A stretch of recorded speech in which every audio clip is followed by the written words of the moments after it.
And we'll hear from the opposition now. Preston Castile, Southern University Alumni Federation. Mr. Castile. I do have, while Mr. Castile is coming to the table, I do have two other cards in opposition who do not wish to speak. Kevin Cunningham with the Southern University System Foundation and Rodney Braxton with the Southern University Board of Supervisors. They do not wish to speak but are opposed to the bill. Mr. Castile. Good morning. My name is Preston Castile. I'm the national president of the Southern University Alumni Federation. I'm a local lawyer here in town. I went to Southern undergrad, got my degree in economics, and went on to work as an economist, and then went on to law school at Tulane. And I'm here in Baton Rouge, and I've practiced for the last 22 years. I guess Senator Appel, I'm here representing one of those silos.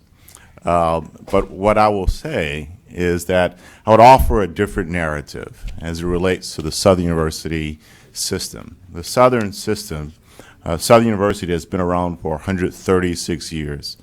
And candidly, as we have this discussion about how do we improve the quality of education, I would suggest and offer to this esteemed body that we've really missed an opportunity. You've got here in the state of Louisiana something that you should be championing in terms of the Southern system, because you've got the only HBCU system in America. And what this state should say is that that is something to be incredibly proud of. And in fact, you should be going all over the country and the world and saying, we have something that makes us incredibly special. That it does something that no other state can do, that we've got 5 campuses within the system. We have the capacity with our laboratory system, school system, with our colleges and universities to educate children from pre-K to PhD, to offer a comprehensive educational system like no other in America.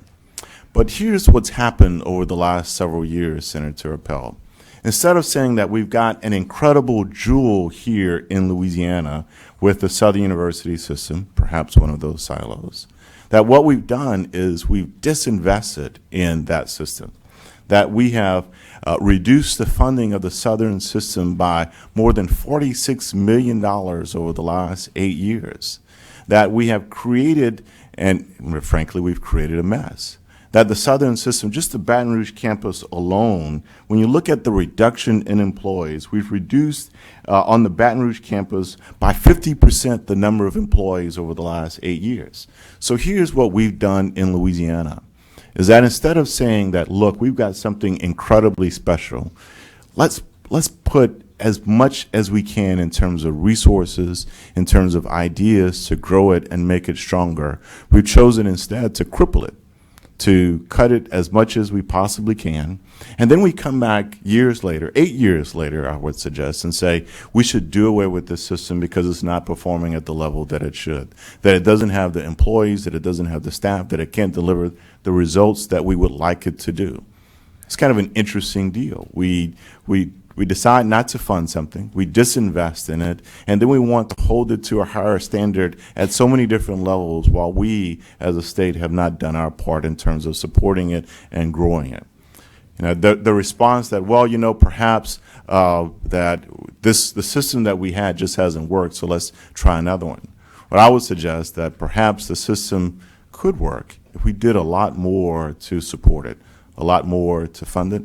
I recognize the cup is empty and it's getting smaller.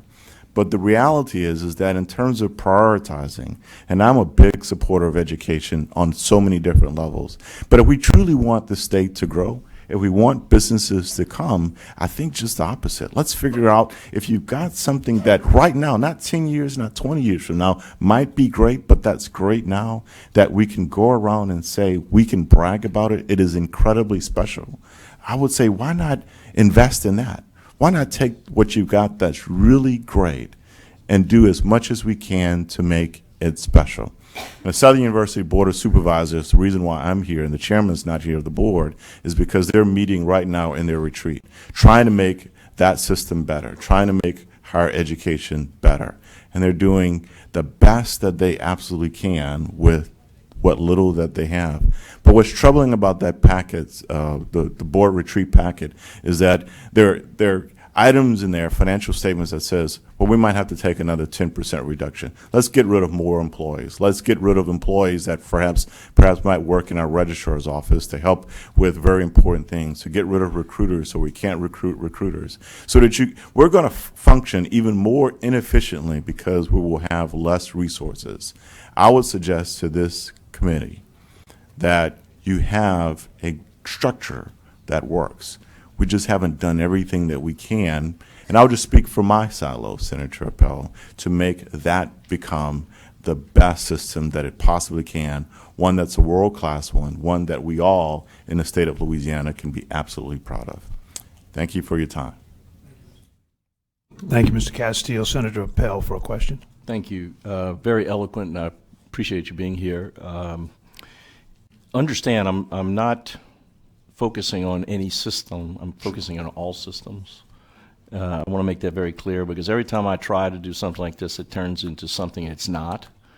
But I will ask you a couple of questions. You indicated, I think you said there's 5 campuses. Correct. How many of those campuses are in proximity to campuses of other systems schools? Do you know? All of them. All of them. So, I mean, as a business model, and I'm not talking about as a political model or as a business model, with limited resources, does that make sense? Well, I'll tell you, I've traveled to other states beyond Louisiana and looked at other models. I take, for example, Boston. Boston is a little city that has a number of universities all in that city. One that we know, we've got Harvard. We've got a number of the top Boston University. We've got a number of absolutely top universities all in close geographic proximity. Private, Same thing private with private. Yeah, Private. The point is this, that it's not necessarily the geographic proximity, but whether or not we've gotten together and figured out whether we can offer excellence through centers of excellence with these institutions, even if they're a block away from each other. Now, one would think because we're here in Louisiana, if you're that close, it won't work. But if you go to Pennsylvania, if you go to Philadelphia, if you look at those schools, if you go to Boston, you look at those schools, you will see it is absolutely clear that it has nothing to do with geographic proximity. If the top universities in the world can be so close to each other and do well in those other states, I would suggest that little Louisiana, maybe we're 49 and 50th for a reason. Maybe we should be looking at those states and those cities that have done it well, and I think we might be able to accomplish the same thing, even with that close geographic proximity. I understand what you're saying, but those are generally private institutions that have very strong funding streams and endowments. Yeah. I'm very familiar with them, Yep. and you're right. They are incredible institutions. And what we're faced with is that little bitty cup with X number of dollars in it. And the expectation that that cup is going to go into a nice big fat cup is not there. So again, I'm not talking about any I'm not talking about any system. I'm just talking about the structure of higher ed as a public institution in Louisiana. My fear is that by maintaining the same old, we're just spreading our resources really thin. That's all. It's just a business. Sure. I'm talking about a business model right now, not anything else.